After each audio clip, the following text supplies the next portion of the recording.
Oh, you're going to be host one? This is Freethought Forum, a program by the Atheist Society of Knoxville and the Rationalists of East Tennessee. I'm Faithless Forrest. And I'm John Clark. And we want you to know that if you don't believe in God, you are not alone. Right here in East Tennessee, you can find free-thinking atheists and agnostics. This is a show for them and for people committed to a life rooted in science and free of supernatural beliefs. Today's show topic is the first cause argument. But first, we want to tell you a little about our sponsors. The Atheist Society of Knoxville frequently has a fun meetup at a bar or eatery. Tonight's meetup is at Barley's in the Old City, starting around 5:30. Look for the silver-jacketed copy of The God Delusion standing upright on the table. And as Matt Dillahunty at the Atheist Experience says, everyone is welcome to our happy hour to enjoy or for food, drink, and conversation. But if you plan to preach, proselytize, provoke, or punch, please don't. All right. Well, the Rationalists of East Tennessee have several regular monthly meetings. The first and third Sunday mornings in the month are usually lectures with lively roundtable discussions. The second Sunday, we hold a book club discussion. The fourth Sunday is a potluck get-together we call the Reflections meeting, usually at a member's home. Please visit our website for additional details, including times and location. All right, well, first we're going to go to In the News. All right. There is a lot in the news. We wish we had learned of this earlier, and perhaps if we had, we could have organized something. But the Center for Inquiry and the Foundation Beyond Belief announces their charity fundraising event, Hug an Atheist Week, for October 1st through 7th. By giving hugs and raising money for cancer research, the Center for Inquiry on campus works in coordination with the Foundation Beyond Belief and are encouraging student groups to raise money for the Leukemia and Lymphoma Society. And they participate in the Light the Night and Hug an Atheist Week. I don't think I saw it mentioned this year, but last year I think the Secular Student Alliance at UT was involved. So I don't know if they're doing it this year. We'll have to go check out the UT campus and hug an atheist. Check them out online, just UT Secular Student Alliance.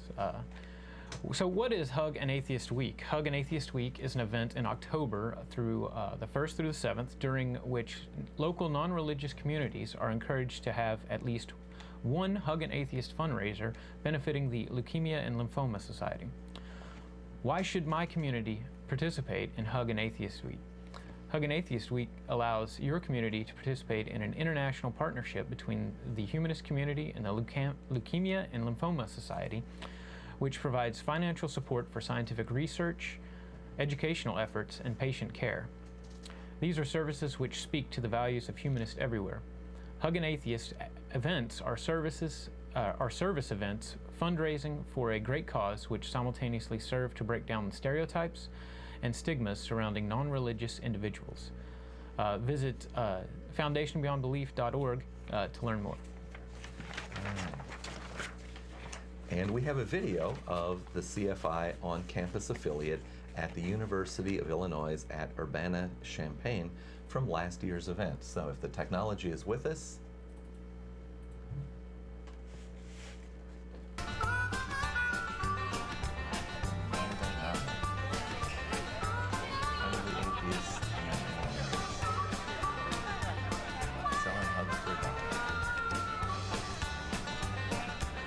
It's going to be the best hug you've ever had.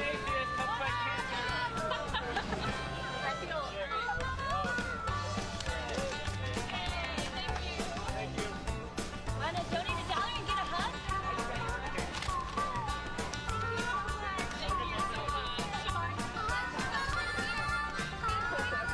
I don't know. I think the whole atheist thing, it plays into it.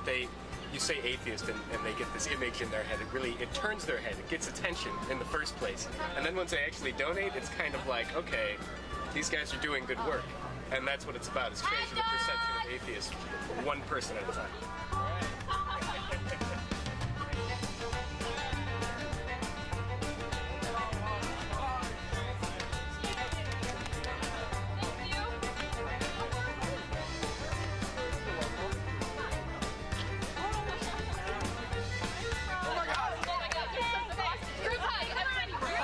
It's okay. Get it right. Yes!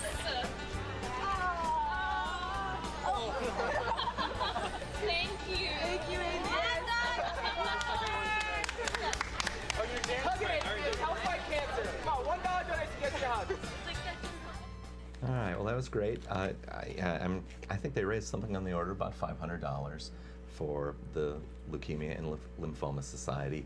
I guess $100 hugs at a time, or maybe a few group hugs. All right. Well, moving on, we have also news from Saudi Arabia. For the third time there, women are organizing a driving day in defiance of and to challenge the male-dominated patriarchal culture in that country which prohibits women from driving. An online petition can be found at the website OCT26driving.com. That is, unless you're in Saudi Arabia. There, it has been blocked. CNN reports on some, well, we just got to say, incredibly stupid remarks that a leading cleric made. And to quote, "If a woman drives a car," Al Lohiden, I think, told Saudi news website sabic.org in an interview, "it would have a negative physiological impact. Medical studies have shown that it would automatically affect a woman's ovaries and that it pushes the pelvis upward." Well, there does occasionally come a time for name calling. This Al Lohida guy is stupid, as in the online dictionary, lacking ordinary quickness and keenness of mind. Stupid. Bad cleric, bad boy, go home, no dinner. You would think that would impact anyone with kidneys about the same. They're suspended. Oh my goodness. You're trying too hard to give this guy some degree of credit. Well, I am trying. I'm trying to give him credit because I don't think he's that. He's probably a little dumb, but he clearly picks and chooses and fashioned a very sexist kind of argument. Yeah, if he thinks he can be given credibility, he's stupid. Right. All right. So we thought we should read the Saudi woman's petition. This is an English translation, so pardon if I get anything incorrect. Since there is no justification for the Saudi government to prohibit adult women citizens who are capable of driving cars from doing so, we urge the state to provide appropriate means for women seeking the issuance of permits and licenses to apply and obtain them. Many claim that this is a societal decision. However, the public discourse will not be resolved except through a firm governmental decision to implement what was proposed in point 1. It is important to point out that women will not be forced to drive if they do not wish to do so. This was actually a point, so that was the second point. The third point was deferring an issue such as this until a societal consensus has only increased divisions because it constitutes that some will be forced to concede. We, as a Saudi people, are diverse and accepting of all views that are not prohibited in the Quran or by the Prophet. 4. In case the Saudi government maintains the ban on women driving, we demand that it presents to the citizens a valid and legal justification and not simply to defer it to a societal consensus. 5. In case the government refuses to lift the ban on women driving and refuses to provide the people with a legal and valid justification, we demand that it provide society with a legal mechanism through which it can express what it wants. Well, all I can say is drive safe, ladies, and we wish you success. I would like to compare, just briefly, just think. I mean, I read those 5 points. Compare that to Mr. Al-Lahidian, or I think I got that right. It's a challenging thing. I did a little Arabic for a time, but and his statement compared to like what she took the time to you can see a clear difference in education there. All right. Well, leaving Saudi Arabia, we move to Western Europe. There's an interesting development out of Ireland. The government schools are going to teach about the worldview called atheism. A secular group called Atheist Ireland is to develop the first Irish course about atheism for primary schools, and it's by Atheist Ireland. Oh, that is the group. And it's, they published on their website a statement about what they're doing back on September 21st. Can you get that? Yep. The website reads, "We will be working with Educate Together to develop Ireland's first ever course about atheism for primary schools. The lessons will be based on the Toledo guiding principles and will be taught in an objective, critical, and pluralist manner. They will teach about atheism, not teach atheism. And we will be launching the Dublin Declaration on Secularism Empowering Women that was drafted at our international conference on this topic in June. This declaration is a part of an international policy on secularism alongside the Dublin Declaration on Secularism and Religion in Public Life, which was adopted at the World Atheist Convention in Dublin in 2011.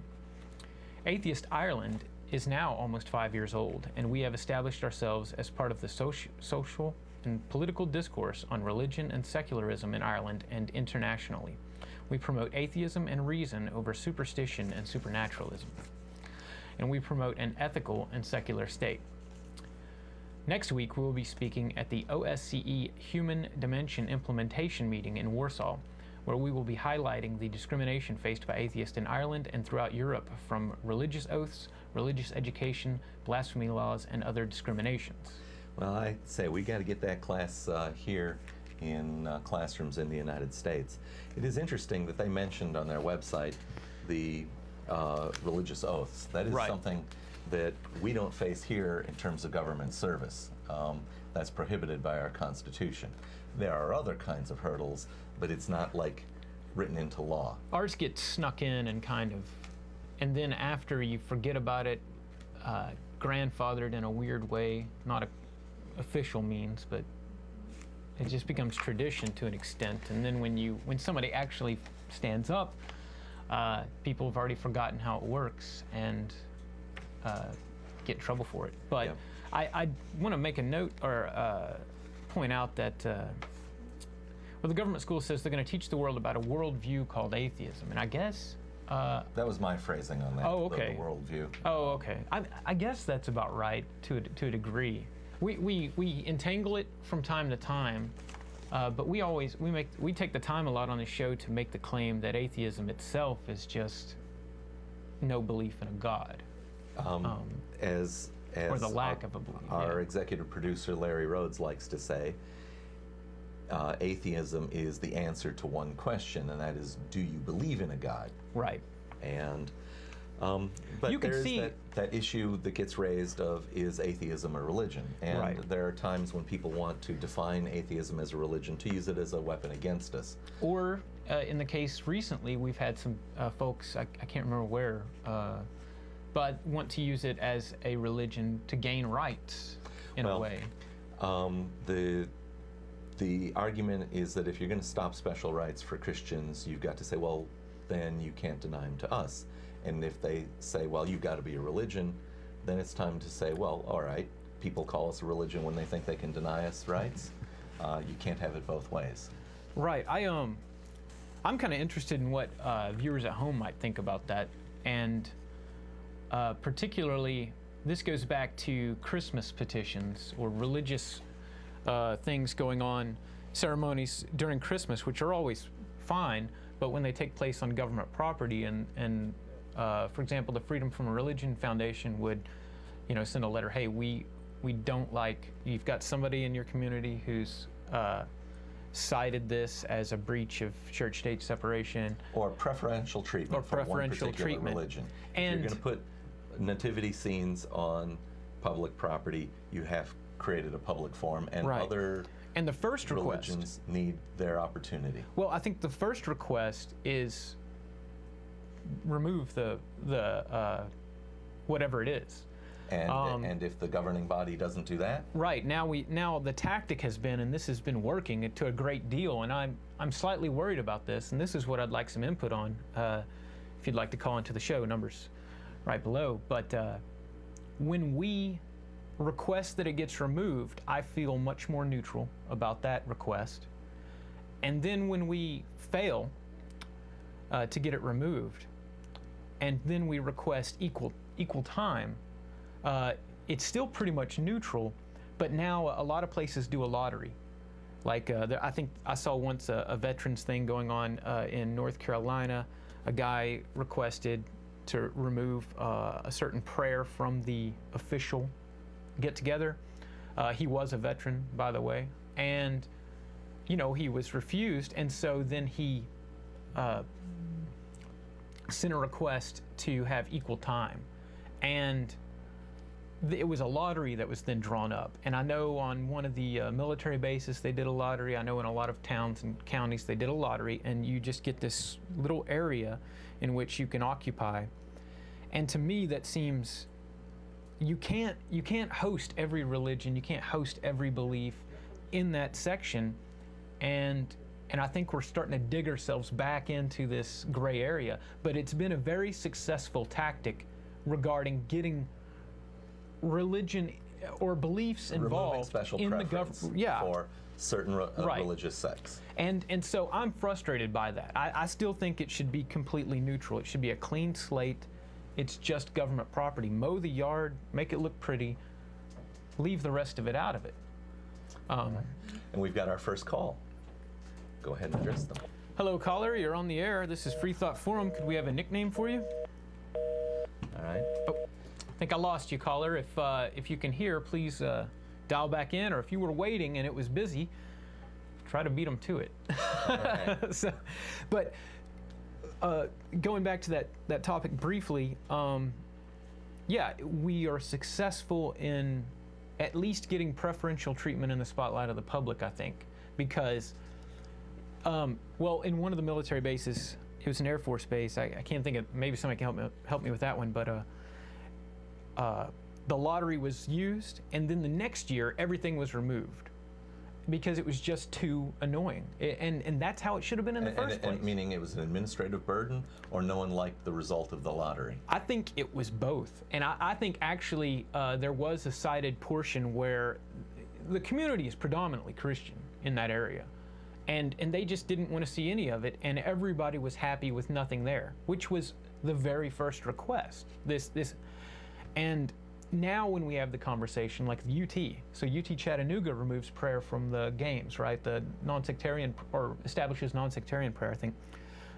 And then their same request was made for UT Knoxville. UT Knoxville says, no, we're going to keep doing it the way we've been doing it, as per a lawsuit in, I want to say 99 or something. But when I had the conversation with people, they're like, you're just trying to stop the way things have been going, and to prevent us from praying and this sort of nonsense, when in reality, all it is saying, please stop the preferential treatment. This is everyone's property. Yeah. It's just... Yeah, the government's property and time is not for Christians to give away to their group to enhance their mission.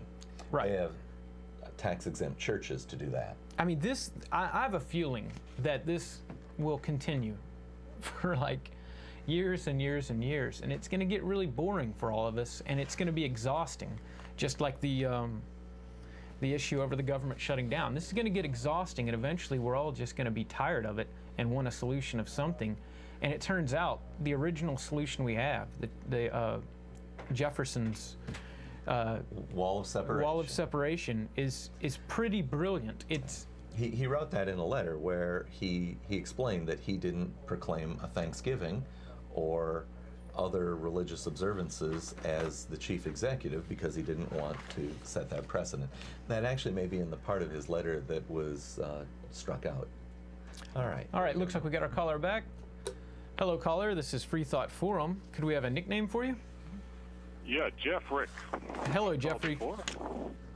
And I've talked to Faithless Forest before, but I haven't talked to you yet, Mr. Clark. Okay. Jonas and I were trying to get connected earlier. We missed. Oh, that's all right. Well, we're glad that we got you back on here. Yeah, I'm up in Canada, and Southern Ontario. Oh. I wanted to tell you that there is hope for the problems you guys face, because up here in Ontario, we have separate schools run by the Catholic Church and public schools, but Right. they are not separated. We do not have them separated the way you guys have them separated. Government helps collect the tax money that supports the Catholic schools. On the other hand, the Catholic high schools, not the grade school, but the high schools do have people with hajibs, and my niece and nephew who are Hindus, and probably a few atheists running around also. Now, how about that? Yeah, I see that in the States. I know. And we're conflating it with charter schools to a lesser extent, I think, and that's actually more of a... Well, here in the United States, there's been this movement to create vouchers to give to parents to let them go to non-public schools, where the government's money would go to non-public schools. Right, which is primarily, of course, schools affiliated with some kind of Christian faith. And so it's been... Well, what you do at this point is enforce the rules that, okay, we got to support now Jewish schools with this voucher system, and Hindu schools, and Muslim schools, and that should scare them off real fast. It does. Because that's been their history yet. Yeah, it does. You're exactly right, Jeff. And I see that as only... I guess it is good in the long run. I mean, it's working there, and it is a tactic that works for us a lot of the time when there's a separation issue, and that's what they see. They it's a little bit unlike you. It sounds like everybody gets along more or less about that. Is that correct in Ontario, or? Yeah, up here. Okay. I mean, I live near Toronto, okay. And frankly, get this: our politicians run for office, and you never ever hear a religious connotation about it. You know, it used to be like that here. Think about having film crews, news crews, follow them to a church. They would not mention their religion or God or anything in an election. It seems like also shorter elections.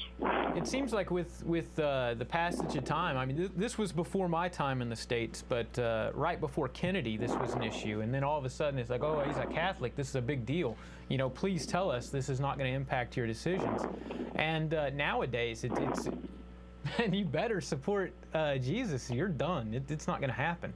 And you know, I guess it might just take some time, but we're at a point where a good portion of the population, I'll speak for the Bible Belt, when they see privilege being shared, when they lose the king of the hill status, it upsets them.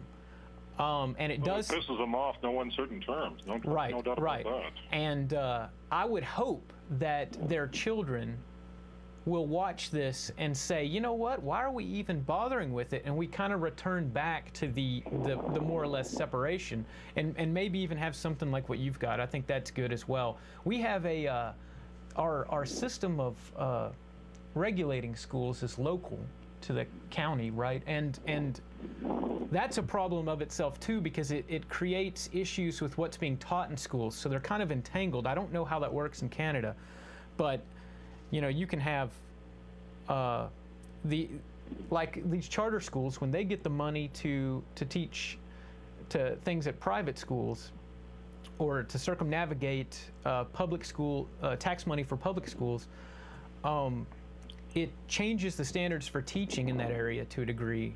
And I think. When you say changes the standards, I'm not sure. You know what? I'm actually not sure. What it works here is that if you're collecting tax money from the government, city government, and the province of Ontario, that you have to teach by Ontario provincial standards. Right, and so which doesn't give a rat's ass about this 6,000-year-old universe. You got to teach evolution, 14-billion-year-old universe, 4-billion-year-old Earth on your science classes. I think that's more or less what I was trying to get at locally. But that does not happen with charter schools locally. There are charter schools that are teaching intelligent design. Yeah, the charter schools want to stay, because they're chartered, they want to stay independent of the government. Yeah. But they still want government money. Now, this is unfair. Yeah, if you take my money, you got to do my rules. And it creates an interesting situation. There's a few colleges local to here that supply a great deal of teachers to the area. I went to school with many of them, and they are going to change their curriculum to match what's being demanded. And in this area, because of what is being demanded rather than what is probably correct to teach. That's regrettable, because if you're getting government money, they can't take sides. Yeah, by definition. Yeah, and it's really annoying. But I like what you have. I think I'd be willing to explore that, definitely. Well, I get your other group to explore that. I got another thing to tell you about this Christian influence. I go to Guyana several times a year, and my wife and her family are from Guyana, so they do a charity down there, and I get to play Santa Claus in December.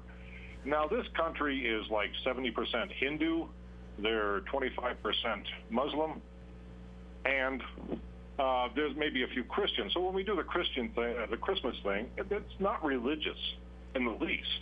Right. Isn't that comforting?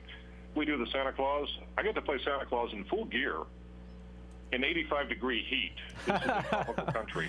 Yeah. So I'm sitting there sweating my bag off. I mean, but I do it. It's fun, and there's no religion about it, and it's great. Right. We every year we get into that and the history of it to a degree, and I learn more and more about the roots of it, and it's really just a... If you know about a Lord Mithras from Zoroastrian religion, right. This is about 600 B.C. He was born December 25th. Mm-hmm.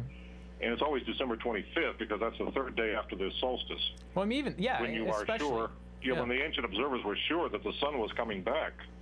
And, again, and it was a huge part of our rituals, going back 100,000 years. I mean, everything dies and then it comes back. It's just huge. It's a major part of being a human.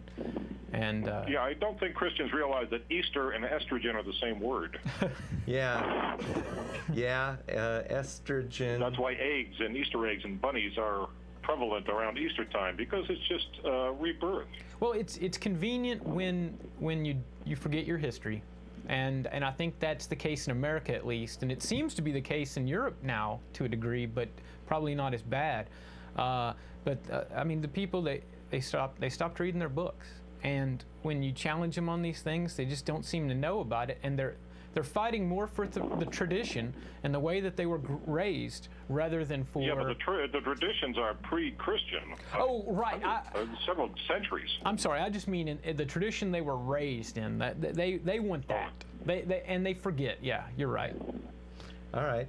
Well, Jeffrey? I didn't mean to interrupt you, but no, you're right on that point. The traditions they were raised in. Yeah. It predates Christianity by about 1,000 years. Yeah, about it. Yeah. At least. I have to go now. I hope you don't miss me. That's fine. Keep on with the show and keep up with the good work. But, well, thank you for letting us know that we're not forgotten about in Canada. Yeah, it's awesome. I try to the show as often as I can. I have called in before. I recognize you, and thanks again. Yeah, okay. Congratulations. Good luck. Talk to you later. Thank you. All right. I guess it's mid-program break time already. Well, it is mid-program, even though we haven't started the program. We haven't started. We'll get to the program. It's about 2 or 3 pages in there. All right. In case you're just tuning in, this is Freethought Forum, a program by the Atheist Society of Knoxville and the Rationalists of East Tennessee. Freethought Forum is funded jointly by them and individual contributions. Shows are live most Tuesdays from 5 to 6 p.m. Eastern on community access television. Tell your out-of-town friends to see us streaming online at ctvknox.org. That's how Jeffrey must be getting this. Out of town, out of state, out of country. Out of country. Tell them all. I think we had I think I had somebody from Germany tell me, email me once, but anyhow, this is a call-in show, and we are live today, October 1st, 2013. Viewers can call in now to the number on the screen with a short comment or question. Call in now while we go to an informative break. And we got the video. If you live in or around the Knoxville area and are questioning your religious beliefs or simply believe in one less God than everyone else, well, you're not alone. The Atheist Society of Knoxville is a fun and friendly group of people just like you that meets twice a week at a bar or restaurant. We meet every Tuesday night following the show at Barley's Tap Room and Pizzeria for happy hour. You'll find our group either inside or on the patio. Look for Richard Dawkins' silver-jacketed book, The God Delusion, standing upright on the table. On Fridays, we meet at Agave Azul or the Beard and Beer Market. But if you plan to preach, proselytize, provoke, or punch, please don't. We all question what we believe at one point in our lives. If this is the time for you, come join us for food, drink, conversation, and fun. Do you find stories of talking snakes laughable? Do you prefer the scientific method over supernatural beliefs? Are you concerned about religious leaders and organizations imposing their values and rules on your body, your family, and the rest of our society? Well, take comfort in the fact that you're not alone. The Rationalists of East Tennessee meets weekly for fellowship and provides a forum for people who support skeptical thinking and rational discussion of these and other issues. To find out more information or to find out about our next meeting, visit us on the web at www.rationalist.org. All right, the Atheist Society of Knoxville, or ASK, meets 2 times a week during the summer, and These meetups are for food, fun, drink, and conversation. ASK's purpose is to supply a venue for camaraderie, community, and outreach to atheists, agnostics, freethinkers, and other like-minded persons in the East Tennessee area. Go to meetup.com and search for Atheists and Knoxville to find the group. And we're going to be down at Barley's Tap Room and Pizzeria right after the show. In case you were just tuning in, this is a special showing of Freethought Forum. Wait, is this an old one? It's the regular one. Oh, okay. The Atheist Society of Knoxville and the Rationalists of East Tennessee. Freethought Forum is funded jointly by them and by individual contributions, such as yours. Shows are live most every Tuesday from 5 to 6 p.m. Eastern on Community Access Television, and we kind of just briefly went over that to an extent. Oh, I see. RAT material. Yeah. But let's get straight back to the... Oh, wait, we got Rationalists of East Tennessee, too. Yeah, okay, so the RET, R-E-T, Rationalists of East Tennessee, has Sunday activities involving lively presentations and discussions of subjects topical and timeless. Once a month, we get together for a book club. You need not have read the book to attend, but of course it helps. Visit rationalist.org to find us. October's book is The Bonobo and the Atheist in Search of Humanism Among the Primates by Franz is it Duvall? Oh, I wouldn't attempt to say that out loud. Yeah. Join us at Barnes & Noble Booksellers, 8029 Kingston Pike, 4 p.m. October 13th. All right. You'll find that the Atheist Society of Knoxville and the Rationalists of East Tennessee help provide a social outlet where that if you don't believe in God, you're not alone. Right. All right. Let's get to the meat and potatoes. A couple weeks ago, I was sitting in the audience while we had a show you were on. I forget who was your co-host. Larry. And we had a caller who was attempting to make what's called, or what, the first cause argument. Right. You know, atheist, where did everything come from? You've got to, and he went with the Socratic method on asking, but he seemed to be pushing for a point. And I wanted to, if he's listening out there, MC, you know, feel free to just chime in, but we're going to go over the first cause argument briefly.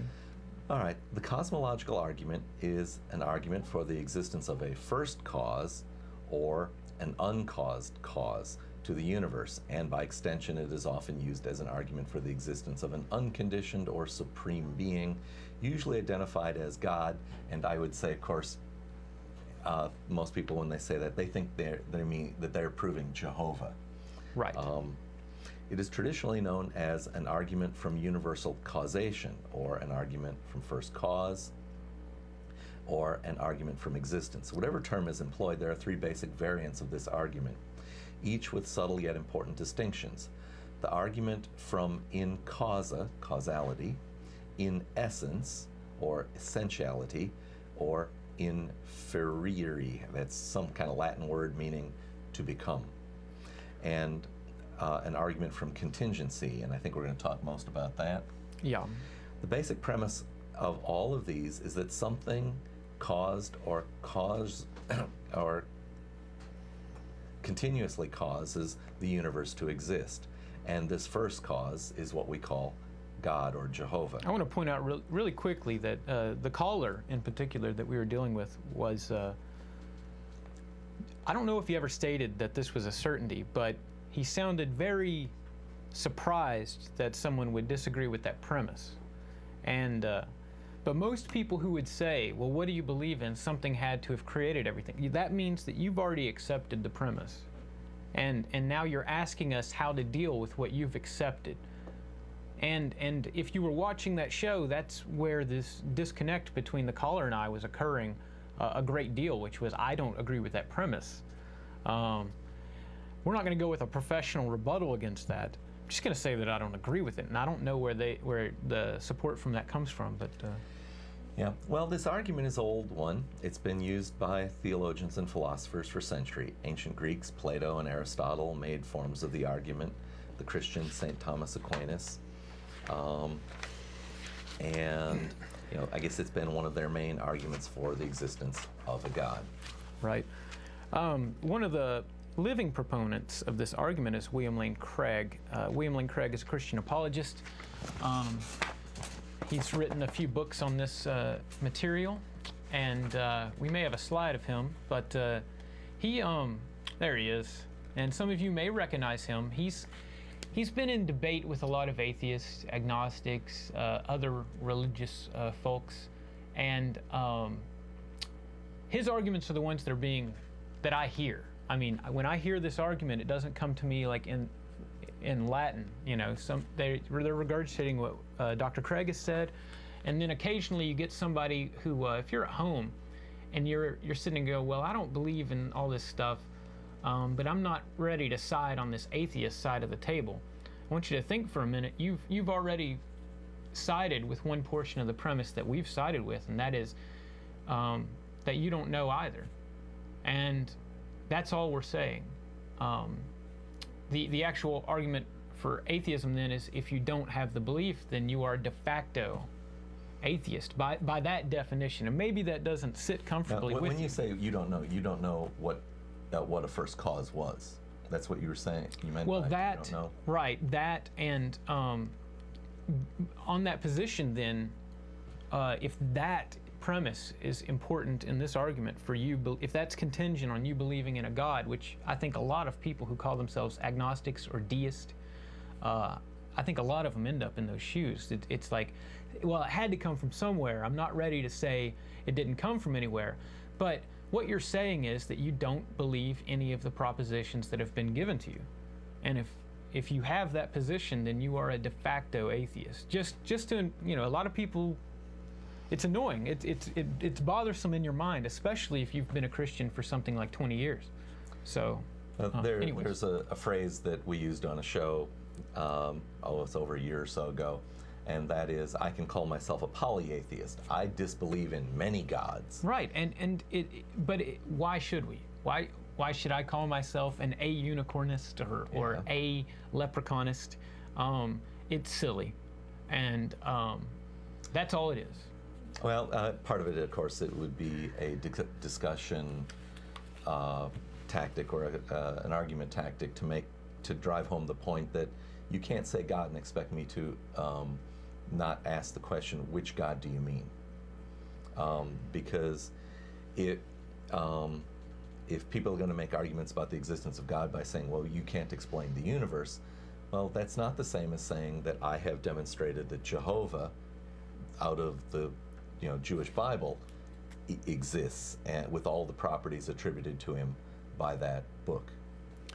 Right, and let's see, a little more formal on first cause here.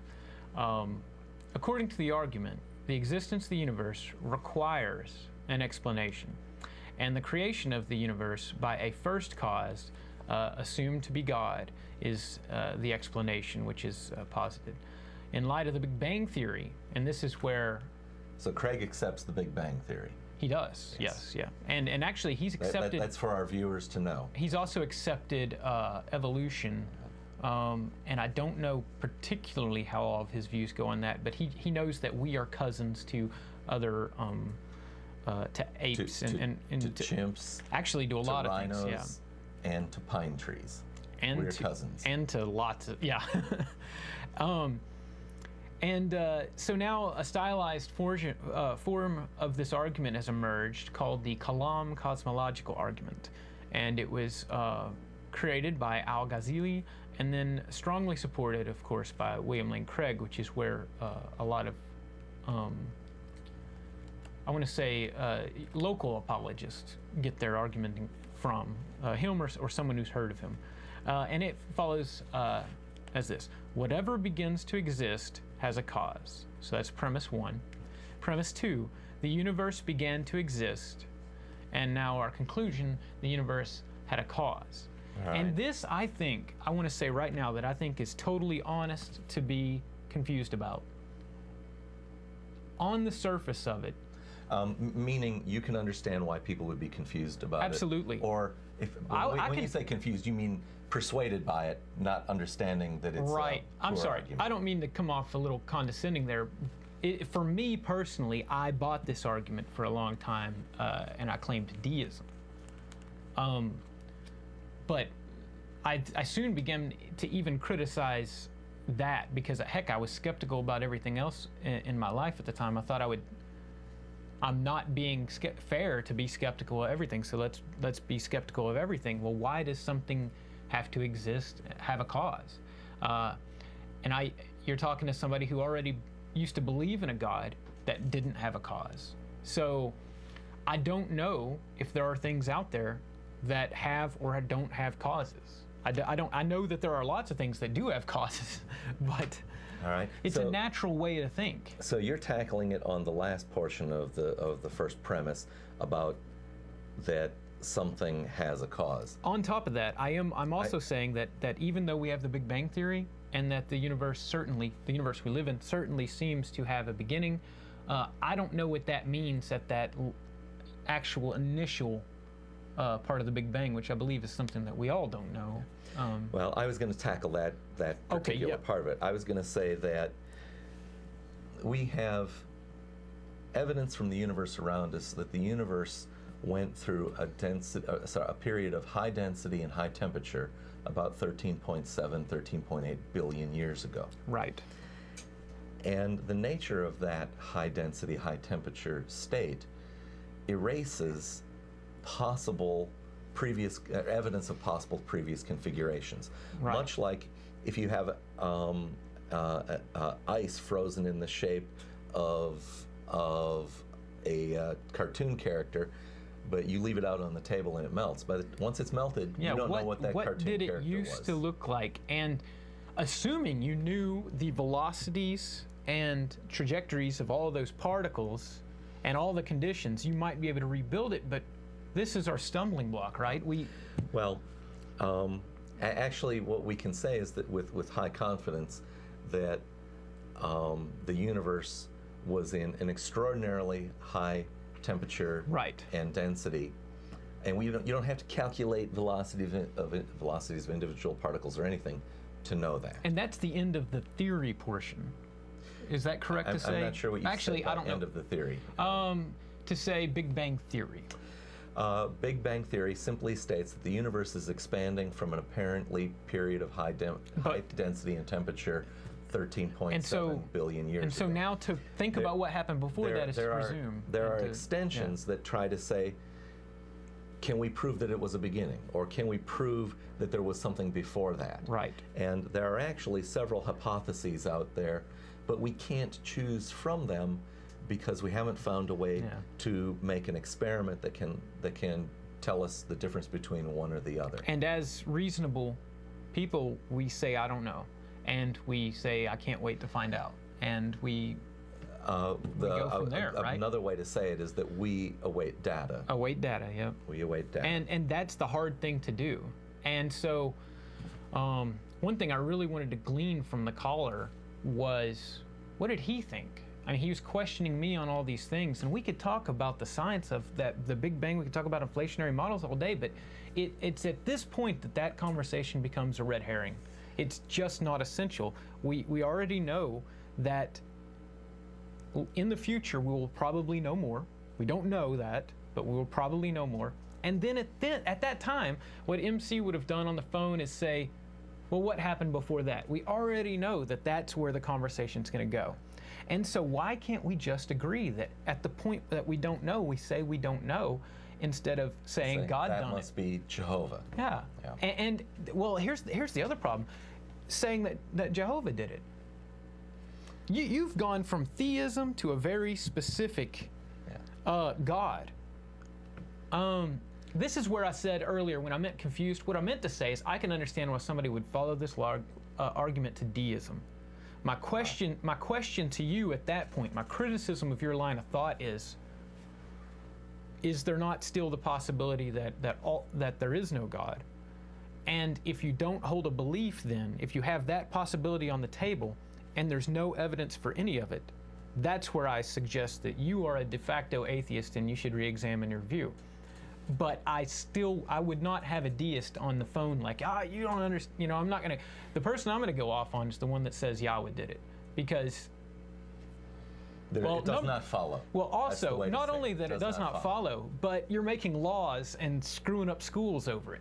Not just that it's not this silly, crummy little argument about that makes your head spin. It's that you know, children saying that dinosaurs had saddles and plowed our fields after visiting the Creation Museum. Or someone that runs the Creation Museum, like Ken Ham, who recently said, and he said this about atheists, and just consider what you've heard on this show and compare it to his words. As we have come to expect from most atheists, they are already against a message before they even see and hear it. That's because they have decided that no matter what evidence is before them, and no matter what someone argues, it has its basis in the Bible, and it is wrong regardless. I want you to consider that, and consider how many times that we might use the Bible to even refer to certain things that have or may have occurred. And I have trouble believing that he really thinks that. And if he does really think that, I think he's stupid. I think at that point he's a sucker, and it bothers me, and it bothers me that someone like William Lane Craig, who's smarter, so much smarter than Ken Ham, allows his cosmological argument and his books and his apologetics to help reinforce this types of behavior, because it's fine at the end of the day to have this discussion and to get to deism, and if he wants to do all that's, I like those conversations. But when it comes to like dinosaurs with saddles on them, that's the actual repercussions that's what we face because of it. Meaning, if we do not challenge this bad reasoning, bad science, we're then facilitating the dinosaurs with saddles. Right, problem. and if you didn't know that, let's say you're sitting there and you're like, wow, I never really thought of it that before. No problem. But if you know that, you're confronted with with an ethical issue here, and you need, I think, in my opinion, I'm challenging you to make a decision, to at least think about it. Are we allowing these things to happen? And I think as responsible citizens, you can't.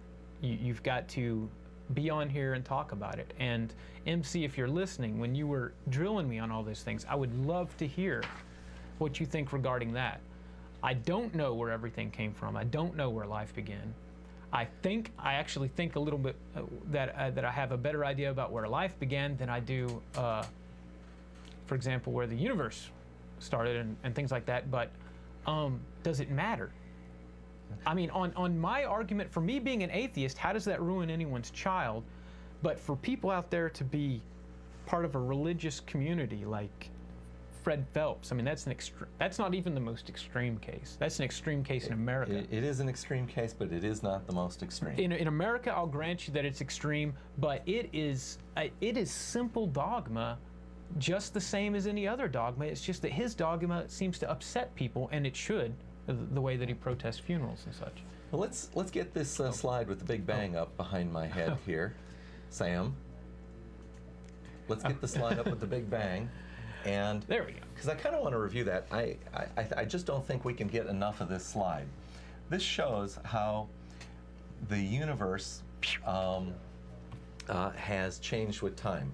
The point right about here is this event where things were high density, high temperature. Now, what's behind it? What's over and what here? would be sitting over your head? We don't know.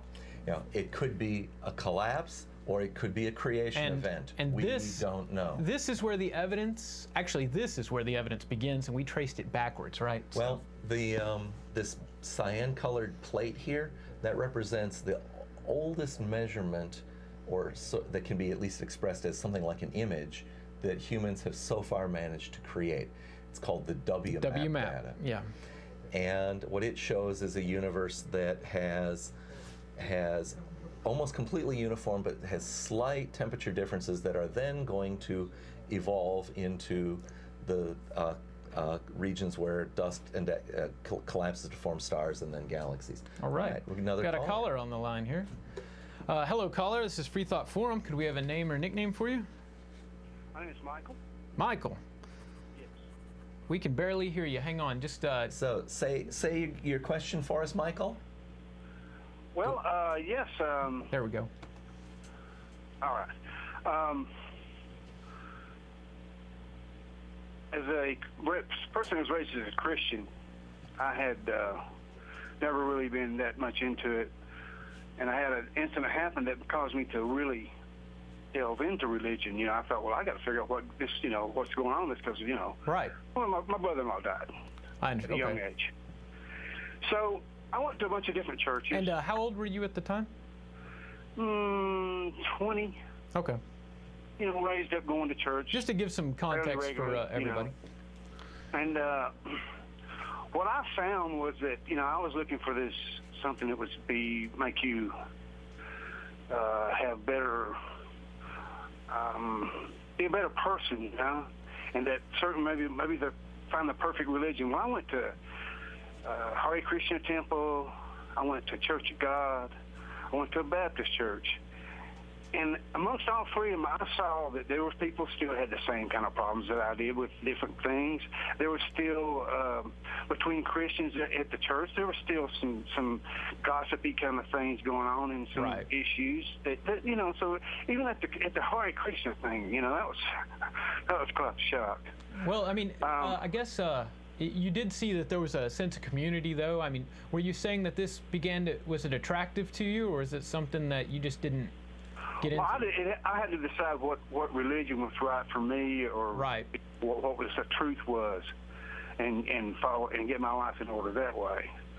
Well, since that time, I've run across something on the YouTube called the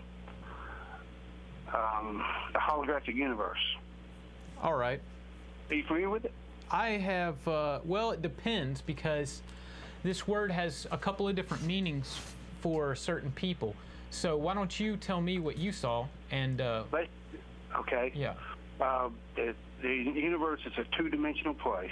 Okay. That there are beings in this two-dimensional place that create everything around us. Okay. They create us, and they put the thoughts in our head, and then we look and we project everything we see out there that this is actually real, that we are just players in a game, and that we, so why? It's like, well, it's such the same reason we watch a TV show with drama and stuff. Let me ask you this, Mike. Go ahead. Really quickly, do you remember the YouTuber's name? No, just type in universe. Go to YouTube and type in the Holographic Universe. Well, if you don't mind. Go ahead.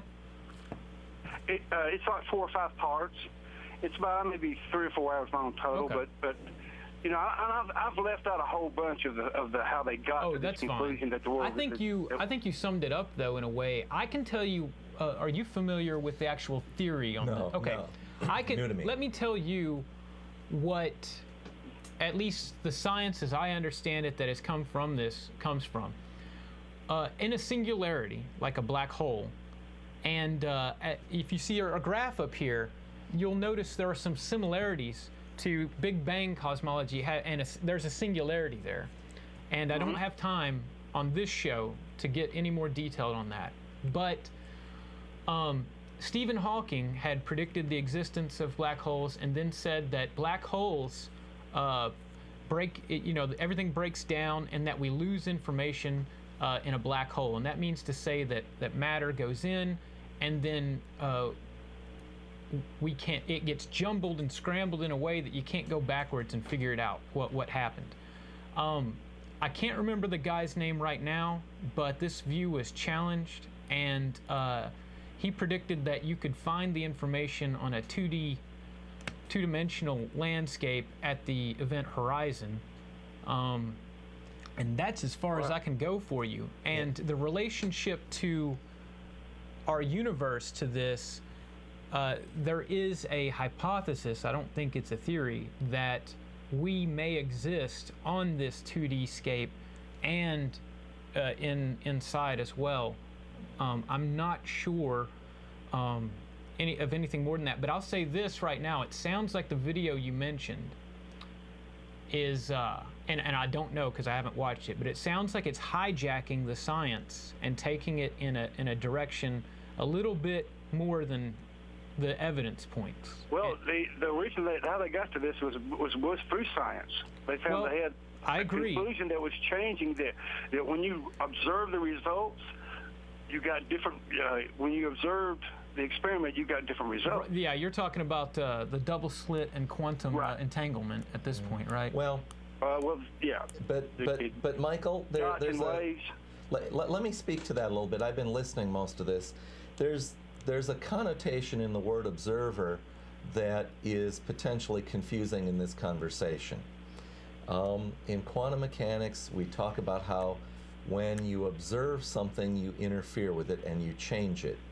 But that observing is not the act of like looking at it. It's the act of, or it is the fact that for us to observe things, light has to bounce off of it, assuming we're talking about with our eyes. And it is the light bouncing off of individual particles that changes the results if we're talking about individual particle experiments, and that's where those quantum effects are strong.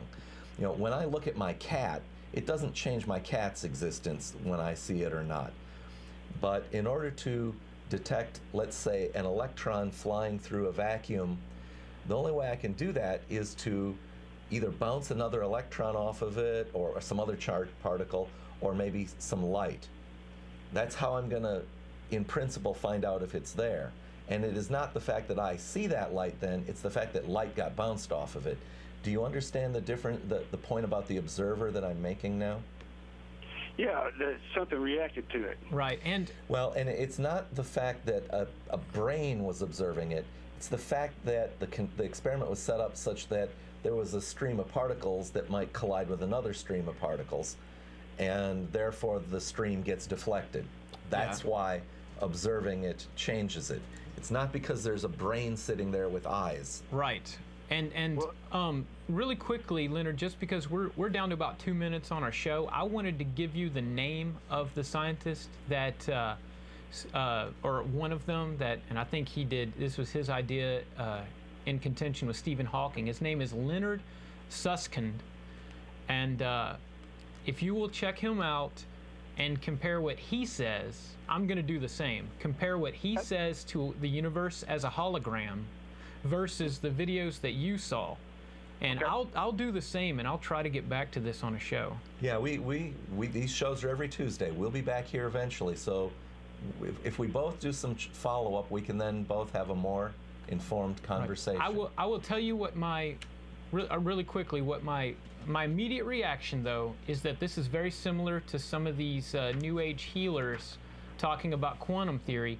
They don't know what they're talking about, and it is based in science, but they're taking it on another direction. Now, I have not seen this video. It's not based on science. They heard some science words, and then they say them. Well, that is not based on science. It is not based on science. In labs and stuff, so check it out, man. I will. Hey, have you watched before, and are you local? And have never watched before, and I am local. All right. All right. We're down at Barley's Tap Room and Pizzeria. If you're Freethought friendly, meet us there. And we need to cut you off and do our closeout. Thanks so much. Thanks, bud. Bye-bye. All right. All right. Well, let's see.